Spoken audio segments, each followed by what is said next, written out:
I love this story. Two men with the same name lived in Chicago. One was a well-known education expert and the other taught improv at Second City.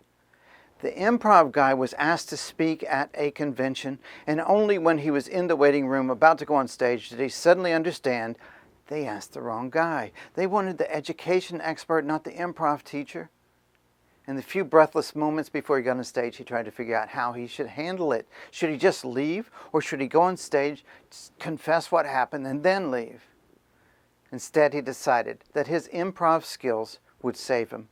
So he strode on the stage with a great deal of confidence, and he motioned to the back part of the room, and he said in a loud voice, "What problems are you having right now that you really need a solution to?" And a man stood up and described the challenges his district was having. Then the improv guy looked at the back part of the other side of the room and said, "Who here has already faced that problem and has an answer?" And a woman stirred up and she shared her answer. And so it went throughout the presentation. Biggest problem, possible solution. Biggest problem, possible solution. And everybody got involved. The questions were relevant. The answers were insightful. And they all had a blast. When it was all over, the attendees rated that the best presentation that they'd ever attended. Now, why do I share this with you? When we involve our audiences, they learn faster, retain more, and they go away happy. What I meant to say, if you've seen me speak, you know I spend a lot of time helping people overcome stage fright. And the reason is when I was young, I struggled with pathological shyness. This is me from my 1978 yearbook when I was voted quietest. I literally never talked to anyone. Ever. So last week I was in a presentation and I showed this image and a hand shot up. One man in the audience wanted to know how I overcame this problem. And I didn't actually have a great answer. But here's part of it, and only a part of it. But something I think is critical. All of our confidence does not have to come from within. Some of it comes from other people.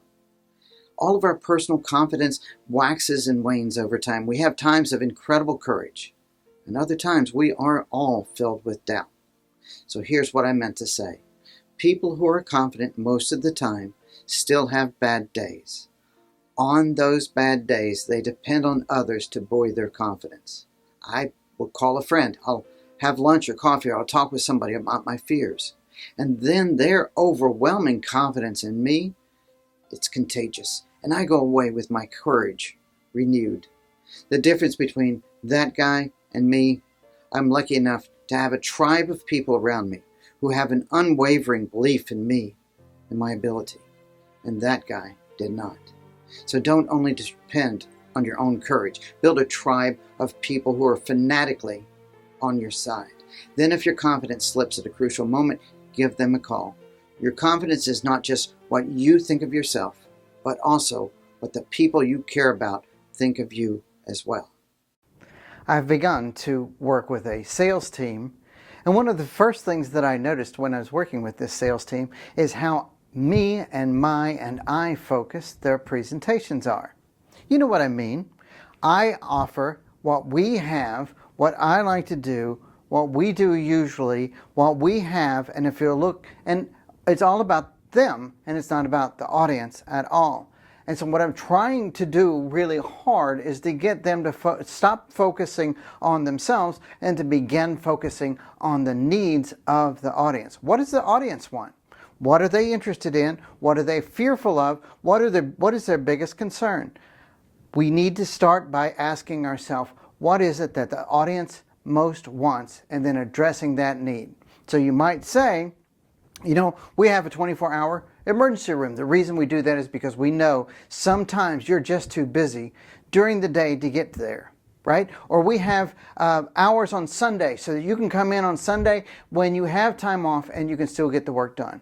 Those are you-focused statements because we're focused on you and your success rather than me and my success. It's really hard to make a really good pitch when you're focused on your own internal stuff rather than solving people's problems. I'll give you an example. We used to make a lot of commercials, and a lot of times the commercial, the dealership, auto dealership would want to say, we're going to have an inventory reduction sale this week. Well, What's inventory reduction? In their terms, inventory reduction is getting rid of some of the cars they have in stock. But how many of us wake up on Saturday morning, look at our spouse and say, oh honey, let's go down to such and such car lot because we'd like to reduce their inventory? What we're talking about there is when they do an inventory reduction sale, what they're doing is they're focusing on themselves. We need to reduce inventory and not on the customer or the potential customer. What they need is a way to get to work. What they need is a better, more dependable car. Focus instead on them. One of the clients I've had, I asked them to write out their entire speech and then go back and do a word search and look for the pronouns, the I, me, my, and us.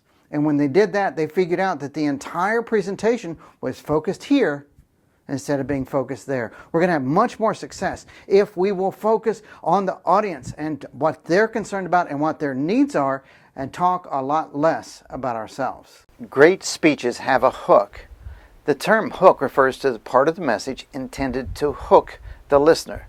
It's a simple message said in a memorable way, designed to stick in the listener's head, something that speakers have been working on since the dawn of time. So what is a hook? Well, you probably remember a hook from a song, because they can become earworms that you remember so well you wished you could unhear them.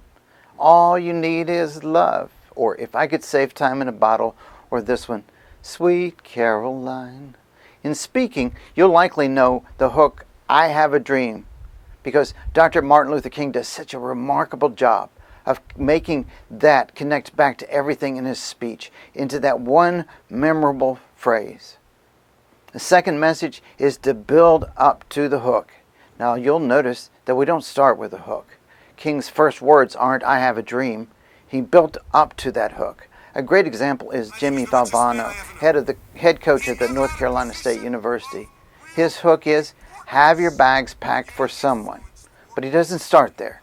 He builds up to it. And then repeat the hook until no one can forget it.